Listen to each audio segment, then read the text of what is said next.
Ndichikutambira zvekare pano paHadzirare 263 pano padokuzivisai manews updates ezvinhu zviri kuitika munyika yedu yeZimbabwe. Uchiri munyowani kusubscribe mahara utina on the notification bell kuitira kuti pandinoramba ndichidzoka neamwe manews updates unova uchibatsirikana nekuwana news kubva pano paHadzirare 263. Vadikani, ndine video remurakakashi uyo abuda achitaura mashoko ekuti akambobuda futi mastreets social media achiti anokitisa anouraya vanhu vanoda kuita zvinhu zviri opposite yeparty yeZANU-PF. So da kuisira video rake papedza kuona video rake muita zvamunofunga mucomment section iri video ranhasi, but pane munhu azomureplya, murume uyauya aiti ari kuya nemadrone musi wa31 kuchange kune madrone. Murume iye abva amureplya nerakewo video chinzi aiwa uyu munhu ari kutaura izvi takatomupedzera. Antakamupedzera ari kutaura nekuti ndabva kuZimbabwe. Iye angaitaura achiti anga ari muZimbabwe ndabva kuZimbabwe ari kutaura zvekupenga. Doti muone video apedza kuona video zvazo unofuka comment section insati randiri pakumhanya nezvinhu zviri kuitika munyika yedu yeZimbabwe. Tatange taona video remuRakashi. Taura. Right. Iwe geza. Nombwa yako gomwa iwe. Newewo kuzvita anozadi hanzi unonzi nyoka yemabhunu. Mabhunu.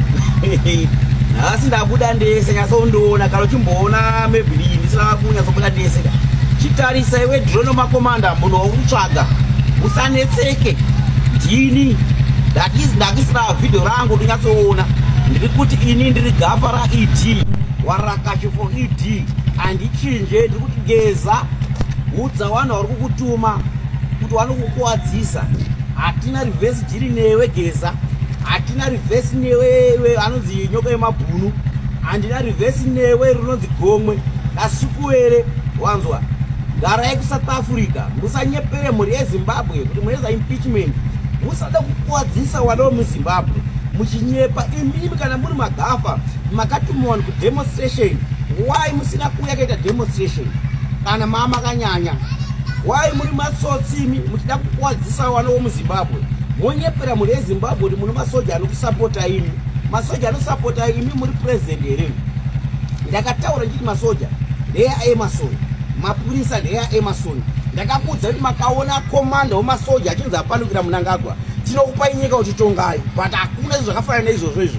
Tiri kuti iwe geza iwe wakataura kuti inini ndashefu wakugarwa unoda kupfekedza saka. Akapfeka saga ndiani? Ini ndakakudza kuti handitye geza uyo. Geza ndinomubata. Imimi zvibvunzei kuti mupana age yake ari chiwiri charumbenda ndochei. Ini handina munhu andinosha. Makaisa reward yenye 10,000 makati imi munhu andipa location inogara ini tinokupa 10,000. Ini handina munhu andinosha magentlemen. Kana muchida nhamba dzangu dziripo pasocial media wamwenye wakatishaya undithreatena, but inini handisi munhu wamafanizi. Manzwa mahwani ane munhu wamuri kutamba naye. Geza handisi kuzokusiya nyango uite sei, nyango zvichuke semoto weropa. Geza ndinoda kuzobata geza muri yeZimbabwe. Geza handisi kuzomusiya nyango zvinhu zvadii. Geza ndinoda kukepisha mageza uyu anonzi nyoka yemabhunu uyu. Toda kuti muzotaura kuti vanhu vari kutuma ende anani. Hakuna chinonzi impeachment muZimbabwe. Makagona kuita impeachment wakomanaka ndinogara ndazvichurisa mumugodi kana mizi mazvigona, but hamuna impeachment yamunoita muZimbabwe. Iwe nyoka yemabhunu, iwe nyoka yemabhunu, watch out nomunhu ari kukutuma. Wazvizwa? Newe rinonzi gomwe iwe wakaona nguva upani. Newe kasikwera wazvizwa? Mnangagwa habviswe nemini. Wazvizwa? Vana bhoki mukabvise mukabvise Mnangagwa.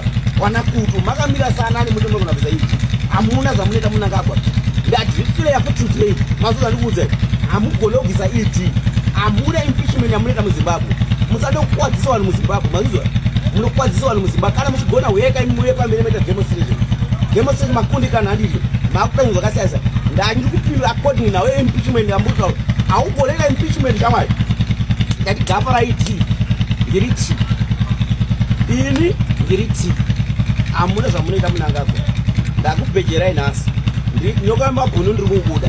Newe drone wemakomanda ini muchapfeka masaga. Iwewe geza, iwe nyoka yemabhunu ratinoti kasikwere wachau.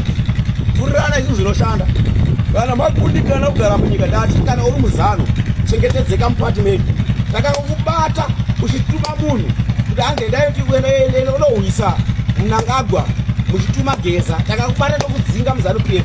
Hatikusiye musachengete nyanya mupati. hakuna munhu anodanirwa kubvisa Mnangagwa. Hakuna chinonzi impeachment muri yeZimbabwe. Ndadeclare muzuva ranhasi hakuna chinonzi impeachment.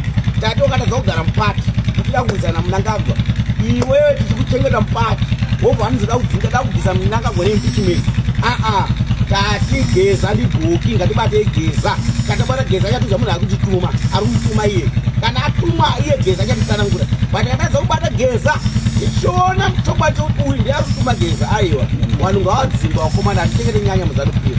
Ndatenda hangu hakuna chinonzi impeachment muZimbabwe. Geza naGomwe iwe vakomana unokuwarira mahara. Tati nyika ine yakaendoropa. Bonzwa kana haiende nyika panochitsvuka vakomana danger for red. Tinotaura kuti iropa haiende nyika semafungira amuri kuita. Mnangagwa akatoposafira nyika ine but Mwari akamuona kuti ano direction nayo wakatada kumisira president zvakaramba adini. Saka nhasi tikuti 2030 ya Mnangagwa tikuti kana mazondazokoniwa kuti Mnangagwa asvike 2030 munotidambura musoro but ndikuti 2030 ndeyaiti ndosapota tinomatsvaka iro ndosapota mudhara wangu baba wangu Garwe namai wangu Machiromonawo. Aiwa ndana baba wangu ndana amai wangu ndinova respecta but ndikuti Geza naGomwe unokuwara neni wakomana newe komanda wemadrone. Hakuna chinonzi impeachment muri yeZimbabwe. Ndaramba muzuva ranhasi kana maona Geza naGomwe wagona kuzviita munenge makanyanya. Ndakakuudza kuti kana wagona kumacha tokupai nyika muchitonga but ndiziva kuti masoja havasapoti Geza. Masoja ndeaEmerson. Hazvive zvakachinja izvozvo. Next update ividhiyo remurume iye aibvunzwa nevanhu kunzi takaona murume isusu akabuda mastreets esocial media achati achabatsira vanhu musi wa31 akazoenda kupiko nemadrone anzi madrone atina kumaona. Vanhu vaibvunza vachibvunzurudza kuti akaenda nekupiko mujaya waya akaenda nekupi murume waya. Zvisinei nhasi abva abudikira mastreets esocial media but anga achiti anzi ndandiri muZimbabwe ndatodzokera kwandanga ndiri ndadzokera kumba kwandanga ndiri ndanga ndiri muZimbabwe. Dati muone video rake mapedza kuona video rake mutazva munofunga comment section inde vamwe vanhu vabva vashamisika kuti mujaya yanga ari muZimbabwe isisina kuona madrone achiona hanzi dza comedy idzidzi. Dati muone video mapedza kuona video mutazva munofunga comment section insati rare ndiri pakufamba nezvinhu zvikuitika munyika yedu yeZimbabwe zvine proof zvisina nhema mukati. Dakusiye muchona video achireply futi mujaya uya atanga kupindura. Dakuti muone video wapedza kuona video wotaura zvaunofunga mucomment section insati rare ndaenda. Much love. Yeah, I made it back. Ndasvika kune vaya vanga vachishuwa kuti saka zvichafamba sei. Ndadzoka kutenda changosvika so.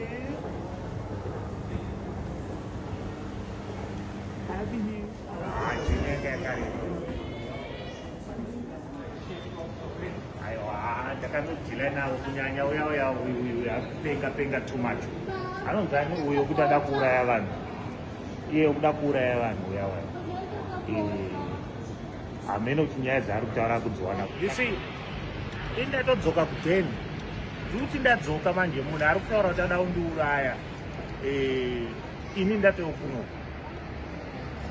Zvandirwadza sterek because ndafunga kuti pamwe ndichasangana nemufesi uyaya wechingwani chake ichi cheumambo ichi mfana ada kuuraya vanhu vakawanda. Ndandirimo muHarare.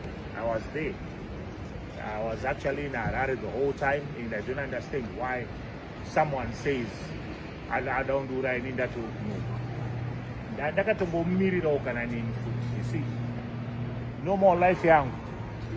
But mfana iwewe kaiwe wochiheti iwewe haundizivi mushe.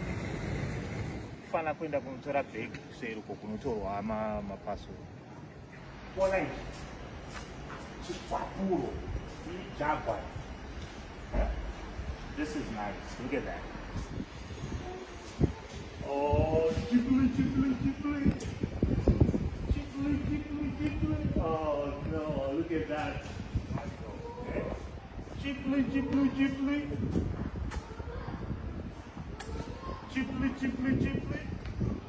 Still waiting for me? Oh no. Jiggly. Ah. Tapita sekwenda kumba tasvika. The journey was very long. In inzwai kama comrades, kana mchida kuita mari ka Zimbabwe memo ndakatouya ine ndikatoona zvikuita mari haitwe necorruption. Mukaita mari necorruption inoenda kuvanhu vamwe chete. You see, some of these things ndatoudzana kuti tige tichiita so hazvibetseri one. Sometimes you ask yourself why vanhu vachida kudya mari dziya vega. Ini vongozoita zvekutengerwa but hamuna kana way yekuita mari. Kwaso vanhu vanofanira kungoziva kuti mari dzinodyiwa nevanhu vamwe chete hadzibetseri vanhu in general. Ini ndatodzoka kumba.